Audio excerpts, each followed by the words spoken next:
Assalamualaikum warahmatullahi wabarakatuh. Alhamdulillah rabbil alamin. Alladzi amarna bittaqwa wa hadana ila siratin mustaqim. Asyhadu an la ilaha illallah wahdahu la syarika lah. Wa asyhadu anna Muhammadan abduhu wa rasuluh asrafil anbiya'i wal mursalin. Allahumma salli wa sallim wa barik ala Muhammadin wa ala alihi wa sahbihi ajma'in. Ma ba'd, ma'asyiral muslimin wal hadirin, ittaqullaha haqqa tuqatih wa la tamutunna illa wa antum muslimun. Faqala Allah Ta'ala fil Qur'anil Karim, a'udzu billahi minasyaitonir rajim. Bismillahirrahmanirrahim. Ya ayyuhalladzina amanu kutiba 'alaikumus shiyam kama kutiba 'alal ladzina min qablikum la'allakum tattaqun. Shadaqallahul azim. Wahai orang-orang yang beriman, diwajibkan atas kamu berpuasa sebagaimana yang telah diwajibkan kepada orang-orang sebelum kamu, agar dengan itu kamu menjadi orang-orang yang bertakwa. Maha benar Allah firman-Nya surat Baqarah ayat 183. Bapak-bapak dan ibu-ibu, saudara hadirin yang dirahmati Allah, kembali kita dengan segenap syukur kita sampaikan kepada Allah, karena memang hanya nikmat Allah lah yang membuat kita untuk masih bisa bertahan dalam kehidupan kita ini, baik dalam melakukan aktivitas, begitupun dalam menghadapi ujian-ujian hidup. Hadirin yang dirahmati Allah, tidak berapa hari lagi kita akan memasuki bulan suci Ramadan. Nah, pada umumnya akhir-akhir ini kita mendengar ada kegiatan yang dilakukan oleh umat Islam yang disebut dengan Tarhib Ramadan. Tarhib Ramadan, tarhib itu adalah merupakan akar dari kata rihaba, yarhabu rahaban, yang artinya adalah istis'a gitu. Artinya meluaskan, melebarkan, melapangkan. Maka dengan tarhib Ramadan, umat Islam itu diharapkan akan menyambut Ramadan itu dengan meluaskan hatinya, meluaskan, melapangkan dadanya.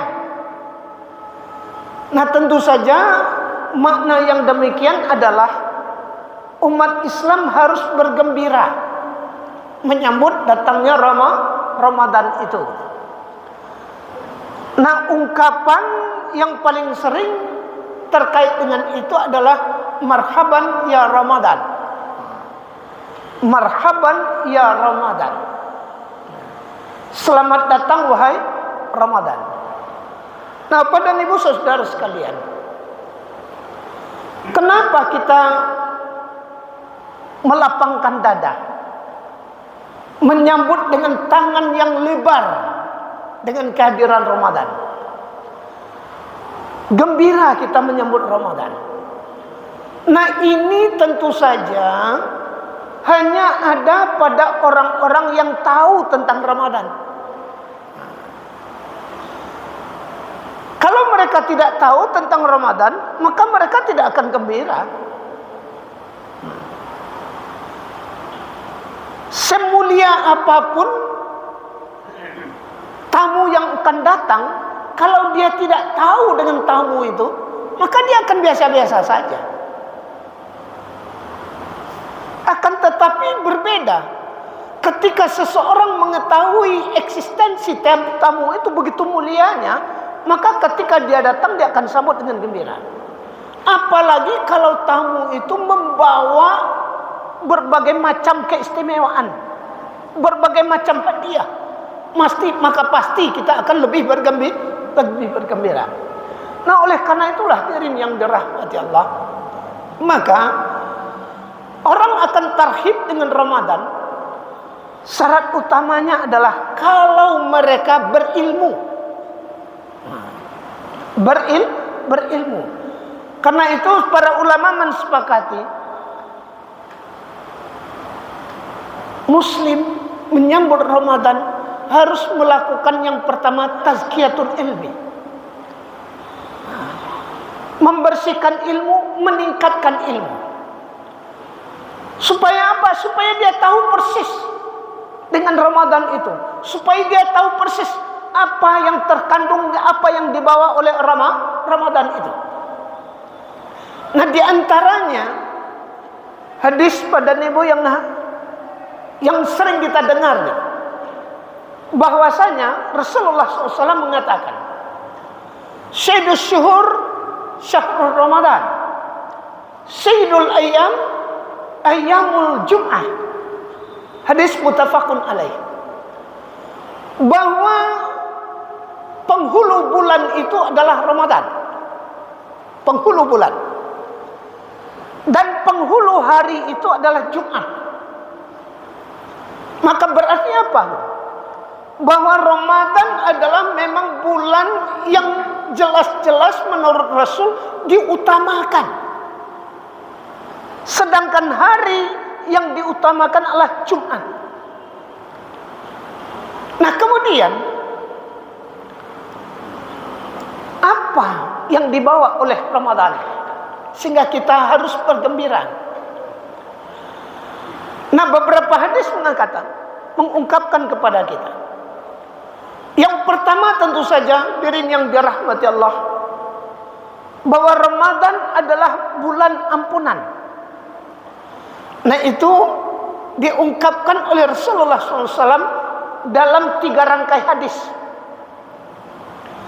Yang pertama, man shama ramadanan imanan wa ihtisaban ghufira lahu ma taqaddama min dzambi.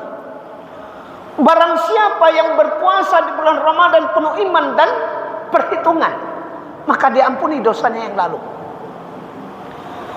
Yang kedua, wa man qama ramadanan imanan wa ihtisaban ghufira lahu ma taqaddama min dzambi. Dan yang ketiga adalah wa man qama lailatul qadar imanan wa ihtisaban ghufira lahu ma taqaddama min dzambi. Nah, ini adalah merupakan peluang bagi setiap orang yang mengisi Ramadan dengan sebaik-baiknya untuk mendapatkan ampunan.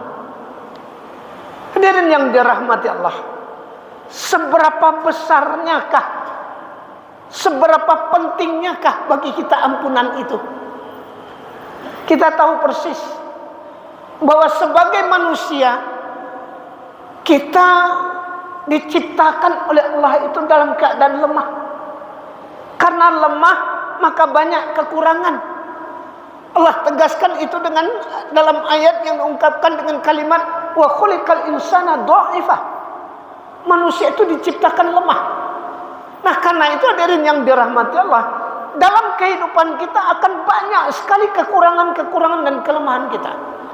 Nah, kekurangan dan kelemahan itu tentu saja akan berakibat terhadap dosa. Nah, ketika kita dalam keadaan berdosa, seandainya dosa itu tidak segera kita hapus, dosa itu tidak segera diampuni oleh Allah, maka dalam kehidupan kita di dunia, apa yang akan kita rasakan? Yang pertama adalah hati itu akan mengeras. Hati akan mengeras. Faqasat qulubuhum. Hati itu mengeras.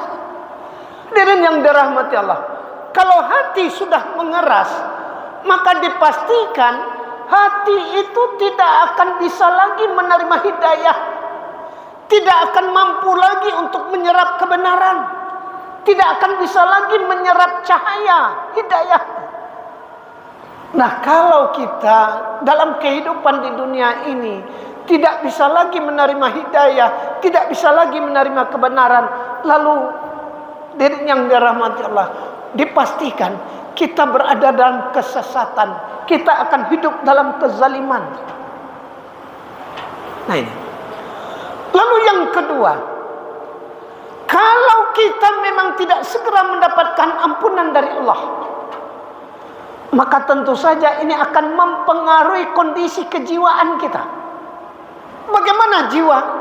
Secara psikologis, seseorang yang hidup dalam bergelimang dosa, maka hatinya tidak akan pernah tenang.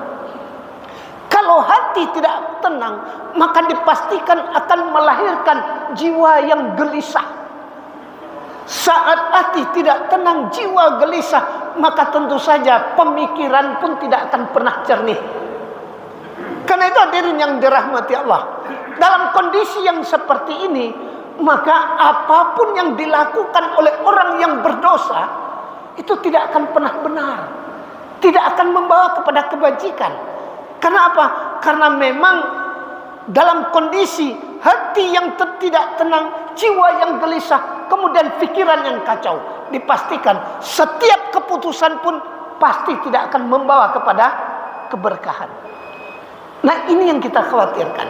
Sementara untuk kehidupan di akhirat, hadirin yang dirahmati Allah, kita tahu persis, kalau kematian kita belum mendapatkan ampunan, maka dipastikan tempatnya adalah neraka. Walaupun barangkali kita masih beribadah. Nah, karena dosa kita itu, maka kita tetap harus dibersihkan terlebih dahulu di neraka. Karena itu Rasulullah SAW tegaskan dalam hadisnya yang sangat sederhana. Kata beliau, inna aksara syah min ahli nar minat taswif. Kebanyakan penyesalan penduduk neraka itu adalah karena terlambat minta ampun. Mudah-mudahan kita termasuk orang-orang yang peka dan kemudian memanfaatkan Ramadan dengan sebaik-baiknya. Billahi taufiq wal hidayah. Assalamualaikum warahmatullahi wabarakatuh.